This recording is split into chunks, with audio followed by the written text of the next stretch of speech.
안녕하십니까. 참 이게 대한민국에서 기업하기 힘듭니다. 이렇게 기업하기 어려운 환경, 이런 나라도 이게 드물 겁니다.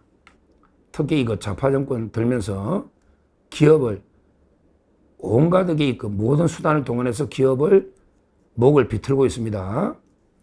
이번에는 기업의 옥죄는, 기업의 목을 비트는 네 가지, 바로 사면초가, 우리나라 기업들이 사면초가에 처해 있다. 기업을 옥죄는 네 가지, 이런 내용의 방송입니다. 자, 네 가지가 뭐냐? 먼저 이 제목부터 말씀드리면, 첫째는 당연히 관세 협상. 두 번째가 상법 개정. 세 번째는 노조 문제, 노란봉투법. 그 다음에 네 번째는 세금 폭탄, 법인세 인상. 이 네 가지 문제를 종합적으로 이래가지고 우리 기업이 어떻게 세계적인 기업들과 경쟁을 할 수 있을까? 걱정이 심각합니다. 자, 먼저 한번 보십시다. 첫째, 이 관세 협상. 이건 난리입니다. 지금 관세가요, 벌써 10% 이것만 가지고 휘청하는 기업 많아요. 오늘 실적 발표한 기아차도 25% 실적이 감소했다. 특히 현대차도 전기차 부분이 미국 대미 수출이 한 88% 감소했다. 그리고 LG전자나 가전도 이익이 감소했다. 삼성전자도 마찬가지고. 하이닉스 정도가 선방한 거죠. 하이닉스. 하여튼 이런 식으로 관세 10%의 휘청이 있는데 철강이나 말할 것도 없고, 근데 관세가 25%가 오면 재앙입니다. 물건값이 4분의 1이 세금이면 경쟁이 되겠습니까? 그러고 독보적인 독점 기업이라도 수요가 줄거든요. 가격이 오르면. 우리나라는 수출을 먹고 살고, 특히 대미 수출이 19%, 거의 5분의 1입니다.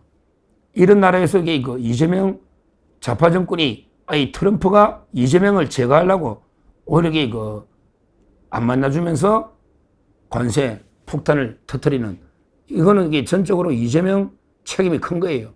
이재명 이놈이 브라질의 룰라하고 똑같이 완전히 반미 행보를 하니까, 맛 좀 봐라. 룰라도 50% 때리듯이 이재명이도 지금 트럼프가 완전히 길들이게 하고 있는 이런 상황이에요. 그러니까 유타는 우리 기업들이 죽어나는 거죠. 이게 첫째, 사면초가 네 가지 중에 첫째 문제, 심각한 게 관세 폭탄 임박하고 지금도 어렵다 말이죠. 자, 두 번째, 기업을 옥죄는 두 번째는 상법 개정인데, 이것 때문에 억지로 해가 주가는 좀 끌어올렸죠. 왜? 완전히 기업의 목을 비틀면 주가는 잠깐 올라갈 수는 있어요. 그런 게 장기적으로요, 우리나라가 물론 후진적인 이런 지배구조를 개선하자, 그거는 저도 반대는 안 합니다. 필요한 것은 개혁해야죠. 다만 이게 과유불급입니다. 이런 과정에 어떤 국제적인 투기 자본이 기업의 경영권을 가지고 흔들 수가 있잖아요. 옛날에 소버린처럼 SK. 그러면 기업의 경영권을 부당하게 흔들 때는 방어할 수 있는 이런 여러 제도들이 있잖아요. OECD 국가의 대부분 다 있거든요. 근데 우리나라는 그런 게 없어요. 차등 의결권이라든지 미국에 다 있잖아요. 또는 포이즌 필, 이런 여러 가지가 경영권을 방어하는, 포이즌 필은 좀 싸게 신주를 인수해서 방어권 할 수 있는 이런 제도거든요. 근데 우리나라는 경영권 방어는 아예 없고요. 그냥 집중 투표하고 감사위원 분리해서 대주주는 3%밖에 행사 못하게 하고, 그리고 이사가 3명 뽑으면 곱하기 3을 주가 한쪽을 밀어주게 하고, 이런 감사위원 분리 선거, 그 다음에 집중 투표, 이러면서 기업들의 완전히 경영권을 지금 옥죄는 거죠. 경영권 방어 장치는 안 해주고, 오히려 투기 자본에 휘둘릴 수 있는 이런 제도들만 도입하면 상당히 안정적으로 대기업 경영이 쉽지 않다. 이게 두 번째, 상법과 관련한 이런 기업 옥죄기입니다. 자, 그 다음에 세 번째, 바로 노조 문제입니다. 이거 말도 안 되는 거잖아. 노조가 불법 파업을 해도 손해배상 청구를 못 한다. 또는 하청 노조, 우리 노조가 아니고 하청 노조 문제까지 원청 회사하고 그 협상하게 만드는 이거야말로 악법 중에 악법이잖아. 이런 게 노란봉투법에 들어가 있고요. 그 다음에 주 52시간 규제를 해가지고요. 어떻게 그 AI를 3대 강국을 만듭니까? AI 연구하는 게 필요할 때는 막 밤낮으로도 할 수 있는데 굳이 그 연구원들 야, 너게 52시간 됐으니 연구 중단해. 이렇게 할 필요가 뭐가 있습니까? 생산직도 아니고 연구직은 이게 창의적으로 지가 몇 달이라도 하고 싶으면 하고 그러면 쉬고 싶으면 몇 달 쉬고 지 마음대로 이것도 이게 자유를 못 맡깁니까? 이런 게 고도의 연구직까지 일률적으로 52시간 제한할 필요가 없잖아요. 이래가 이게 AI 3대 강국 만든다는 게 웃기는 거 아닙니까? 반도체도 마찬가지고. 이런 게 그 규제 노조 문제, 이게 그 세 번째 기업을 옥죄는 거예요. 그리고 이제 그 바로 네 번째가 법인세 인상입니다. 이것도 이게 심각한 거예요. 지금 윤석열 정권 때 법인세를 좀 1%씩 다 낮췄잖아요. 낮췄더니 그래서 법인세가 작게 그쳤다고 법인세를 깎아주더니 투자는 안 하고 오히려 세수만 몇십조 줄었다고 그래서 이게 법인세를 올린다는데 이거야말로 진단과 처방이 완전 잘못된 거 아닙니까? 법인세를 낮췄기 때문에 법인세가 줄어든 게 아니고 워낙에 경기가 안 좋으니까 기업이 이익을 못 냈잖아. 법인세 중에 삼성전자가 대부분 부담하는데 삼성전자가 적자 보니까 법인세를 10원도 못 냈잖아. 그러니까 이게 준 거 아닙니까? 그래서 이게 그 경기가 안 좋아서 법인세가 줄은 거지. 법인세 세율을 낮춰가지고 줄은 게 아니잖아요. 오히려요. 법인세 1% 낮추더니 그 투자를 많이 하면 더 전체적인 법인세 세액은 올라갈 수도 있다. 이렇게 보통 보고 있습니다. 근데 이 법인세가 이거야말로 부자하고 감세하고 아무 관계도 없잖아요. 법인세라는 게 법인의 세금을 깎아주고 그걸 투자로 돌려서 경제를 살리자는 거 아닙니까?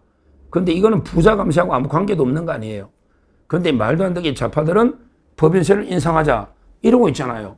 이런 게 어떻게 우리 대기업이 투자를 하고 경쟁을 할 수가 있겠습니까? 정말 심각한 게 그 문제입니다. 아니 우리 대기업들이 이러니까요. 전부 외국으로 나가지 않습니까? 국내에서는 도저히 현대자동차만 예를 들어도 일본의 도요타나 또는 이게 그 혼다 이런 게 일본 차보다 임금이 높다고 하지 않습니까? 그런데 생산성은 많이 떨어지는 거예요. 그러니까 국내에서 공장 돌릴수록 이익이 안 나고 손해를 보고 오히려 노조한테 휘둘려가 정치 파업이 나고 이러니까 이게 어디 간다? 바로 이게 미국이나 가면 이게 세금도 없고 외국으로 다 나가지 않습니까? 이렇게 되면 이게 우리나라는 국내 제조업이 완전히 공동화 비어버리는 심각한 상황이 될 수밖에 없다. 지금 이게 벌써 그러고 있지 않습니까? 전부 이게 다 해외의 생산 기지로 나가고 있지 않습니까? 제가 봐도 이런 좌파 정권이 기업을요, 보세요. 상법으로 경영권을 이렇게 옥죄. 그 다음에 노조만 일방적으로 편을 들어서 노조 청구를 만들어줘. 그리고 이게 규제는 엄청나게 심하고 세금 폭탄도 때리고 이런 상태에서 어떻게 대한민국에 투자를 하고 여기서 기업을 할 수가 있겠습니까? 정말 심각한 그 상황이다. 이렇게 보고 다시 한번 이재명 좌파 정권에 경고하지만 제가 4가지 기업을 옥죄는 사면초가 이야기했는데 이걸 빨리 해소해야 됩니다. 어떻게든 가랑이 속을 기어가더라도 이재명이가 트럼프 어떻게든 만나서 관세 협상 타결지어야 되고요. 일본보다는 유리하게 타결지어야 되고요. 그리고 법인세 인상하면 안 됩니다. 지금 이 경기에. 그 다음에 일방적으로 노조 표를 드는 저울이 한쪽으로 치우쳐버리는 이런 편파적인 입법을 해서도 안 되고요. 그 다음에 상법도 서로 균형에 맞게 예를 들어 소액주주도 보호하지만 경영권도 합법적인 경영권을 보장해줘야 되잖아요. 물론 이게 무조건 보장하자는 게 아니고 투기자본의 먹튀 이런 데서는 보장을 해줘야 되잖아요. 이렇게 4가지를 엄중 이재명 좌파 정권이 경고하고요. 이런 거 안 고치면 진짜 우리나라 기업들은 다 외국으로 나갈 수밖에 없는 심각한 상황이다.